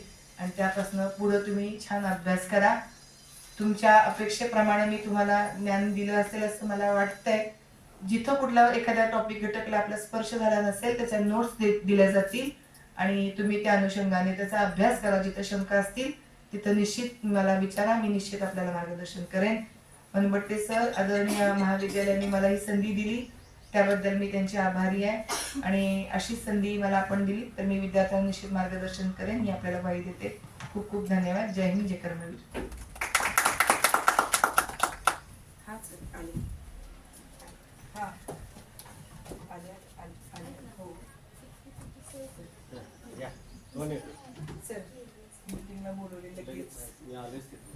हे उठा उठा कोणतं जरा पटकन थोडस समजलं ना रे. सोमवारी पण आहे आपलं. आता टाकतोय मेसेज मी. सगळेजण बोलवायचे, सगळेजण यायचं. हे आता हेच आता जर सांगितली सवय आणि वेळेचं नियोजन ह्याच्यावरती स्पेशल तुम्ही बरोबर साडेला आला असता तर कदाचित अजून जरा जास्त. आजच्या लेक्चरला असं वेळ संपूर्ण आहे असं वाटत होतं, कारण भरपूर पर्यावरणाविषयी माहिती भेटत होती. आणि मॅडम म्हटले तसं मॅडम नंतर लेक्चर घेतील. काही वेळेअभावी कारणाअभावी मॅडमना जावं लागतंय. मॅडमनी मोलाचा वेळ दिला त्याबद्दल मॅडमची मी मनापासून आभारी आहे. तुम्ही इथं उपस्थित राहिला त्याबद्दल मी तुमचे सुद्धा मनापासून आभारी आहे. मी सरांना विनंती करते की मॅडमना आभारपत्र द्यावं.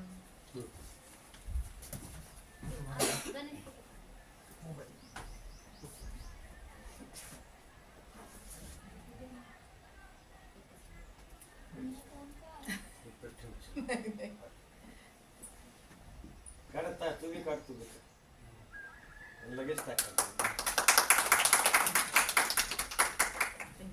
धन्यवाद.